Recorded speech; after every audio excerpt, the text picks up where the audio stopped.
I grew up in pretty tortured beginnings, very unorthodox beginnings. I dropped out of high school when I was 16 and took my GED so I could get to college, all in an attempt to go from making $5 an hour at the time at an overnight deli to making $9 an hour as a college student. That was the whole thing. So I literally burned the boats. I got left back 2 years in a row, 9th and 10th grade, so that I would have no choice but to go forward with this crazy plan.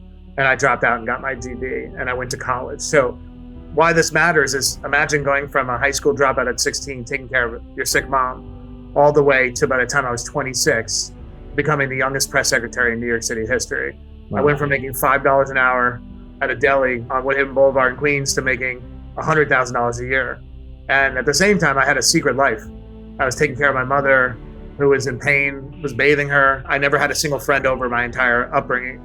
And so there was a duality to my entire existence, right? The secret life of shame, and then desperate to get to a place where I could take care of my mother. The first day on the job in April of 2001, my mother died that morning. So all this work I had put in, this sort of effort campaign to get to a place where I could finally take care of her, I was defeated that day. So the greatest professional experience of my life, I experienced the greatest failure of my life, which I still have not fully, we don't get over certain things in life. And so I'm giving you that context because, so can you imagine I'm dealing with that trauma and I haven't healed, and then 9/11 happens. Yeah. And what it did to some extent is I had already been through the depths of hell on a personal level. And I felt a little bit of a break from reality, frankly, like just reeling.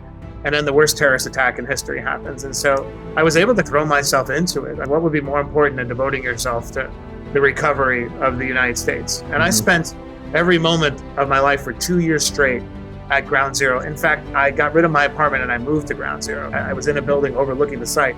And I would write speeches for the governor and the mayor. I would bring every president and prime minister of every country in the world to the site to show them what happened, to build support for the coalition to basically attack Al-Qaeda.